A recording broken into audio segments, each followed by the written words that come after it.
রাস্তার মাঝখানে আপনি এসে ধাক্কা খাবেন ছেলেদের সাথে, এখন আবার এরকম ছেলে হয়ে গেছে ফাউল।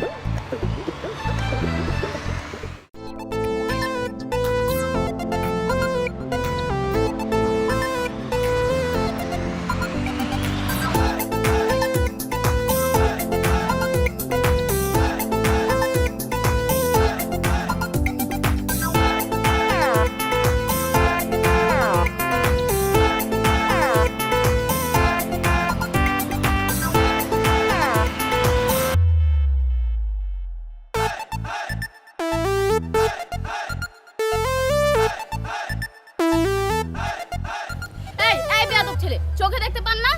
মেয়ে দেখলে কি ধাক্কা খেতে ইচ্ছে করে? এই মেয়ে দেখলে ধাক্কা খেতে ইচ্ছা করে মানে? আপনি কি আপনার চোখ খুলে বাসার মধ্যে আলমারিতে রেখে আসছেন? আমার চোখ আমার চোখের জায়গায় আছে, আপনার চোখ কই রেখে আসছেন? আমার চোখ আমার জায়গা মতো ঠিকঠাকই আছে। আপনি যেমন হাইট আসছেন মনে হচ্ছে আপনি একটা ট্রাক সামনে চাপাবেন, সব উড়াই দিয়ে চলে যাবেন।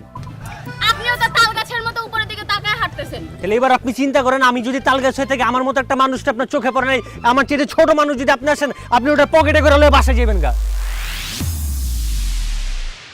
ও তাহলে আর গিনিপিগ হলে দেখবেন। কি সমস্যা, এখানে কি হচ্ছে? আর আপনি আবার এই জায়গায় এসে মাতবরি করতেছেন কেন? কি হয়েছে তো দেখতেছেন না? আপনার কি হয়েছে? আপনি আমার সাথে চিল্লাচ্ছেন কেন? তা আপনি এসে দুইজনের মাঝখানে ঢুকছেন কেন? আপনি একটা মেয়ের সাথে এরকম করতেছেন, আমি বলবো না? তাহলে উনিও তো একটা ছেলের সাথে এরকম করতেছে। মেয়ের হইলে সবার, ছেলেরা কিচ্ছু না। আপনি ভয়েস কমান। হ্যাঁ কমাইলাম, বলেন। আপনি কি আবির? আমি আবির হয়ে যাই, কি সেই সমস্যা কেটে সেটা বলেন।